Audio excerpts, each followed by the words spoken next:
This is a milestone for Joyce and I. It's the first time we've ever presented together. And our styles are so different. Have you ever seen that YouTube video with Pavarotti and James Brown? That's us. She's Pavarotti, and I'm, hey! So Sid talked us into this. And if you know Sid, you know she can talk a cat off of a fish truck. And so we agreed to do this. And so then we started talking about how we were going to do it. And so I said, well, okay, we do. I said, so you go first, and then I'll come and I'll clean up. And she said, no, you go first. I said, no, you go first. She said, no, you go first. I said, look, I went to school there, the people that know me, blah, blah, you go ahead and go first. She said, no, you go first. So then I put my foot down. And you see how that turned out. I got to tell you one more quick thing. And then she says, well, I'm going to put a little booklet together with my talk. And so I'll just have my talk in a little booklet. And she said, you want me to make you a booklet? Man, I don't need a booklet. What are you talking about, a booklet? What am I doing with a booklet? Been talking 30 years. I don't need a booklet. So for all y'all who can't see, I want you to know that I got my booklet. We're honored to be here with you.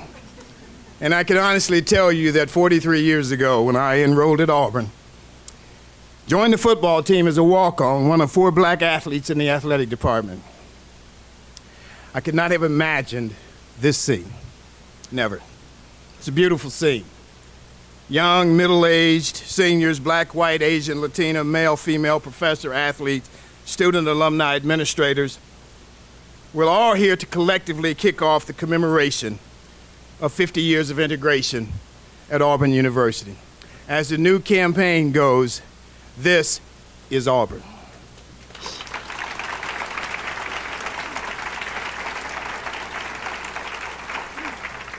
Some of you have heard me speak of the moments of our lives, those unique moments in our lives that we can never, ever recreate. Today is one of those moments. Once upon a time, in a long ago world, in the year of 1952, in the state of Alabama, a young boy was born in Birmingham. He was the first child in his family. The boy was loved, cherished by his family, his extended family, and his community. Dreams were planted and fertilized within this boy. He was inquisitive, curious about the world. He loved books. He read everything he could get his hands on because books also fertilized his dreams. They made him inquisitive not only about his world, but the world that was beyond his world.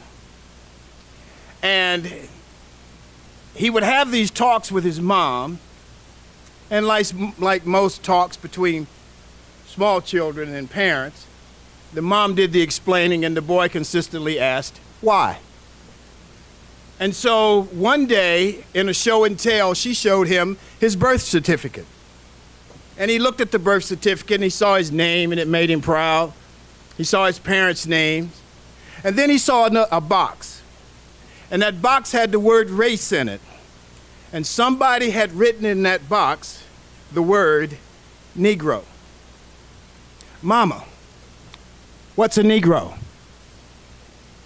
His mom proceeded to explain, but with every explanation, the next question came, why?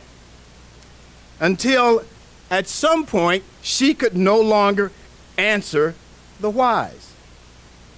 And so she just said, okay, let's move on to another subject. But it stayed with the boy. And he started to notice things he had never noticed before. He started to notice the world beyond his own family and his own community. And that world treated him differently. Because he found out he was a Negro. It's going to change because human beings change. You've got to hold on to what's good from the past and let other stuff go and move on to the future with a spirit that is unafraid. And once upon a time, a princess was born.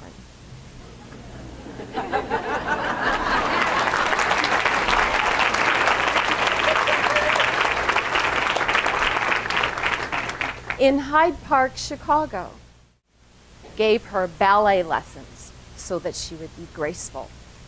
She took her to etiquette classes so that she would know how to conduct herself as a princess. She learned to play tennis, she went to the opera, she went to the theater, she went to restaurants every week, and usually a different restaurant from a different culture so that she would learn to appreciate the foods, the languages, and the cultures of other people. Her businessman and political father taught her football and baseball and took her to the golf course with him. He also took her to the circus and the ice capades because her mother didn't really enjoy those things. He taught her how to ride her bike. He taught her how to ride her horse. And when her horse lay down on top of her, he sold her horse. 3 weeks after the princess started working at the dry cleaners, the owner of the dry cleaners came to her and said, "Princess, I'm going out of town with my family. Here is the bank book, here are the keys, and here is the bank account. You need to take care of payroll, make the deposits, open up every morning, and close every night." She'd only been there for 3 weeks. The princess's mother said that's because he realizes that he can trust you. When you are a trustworthy princess, people will allow you into their lives, and people will open doors for you because they know that they can trust you. So, princess, you must never, ever abuse that trust. So the princess was still learning. The ultimate purpose of higher education is to transform knowledge and illuminate truth. If we do that, there will be room under the tent for all of the little boys and all of the little princesses, because they'll be made to feel welcome, and they will be allowed to transform and to be illuminated, and therefore they will transform and illuminate everyone they encounter. That's my challenge to you, Auburn University. Transform knowledge, illuminate truth, and make that tent bigger. Thank you.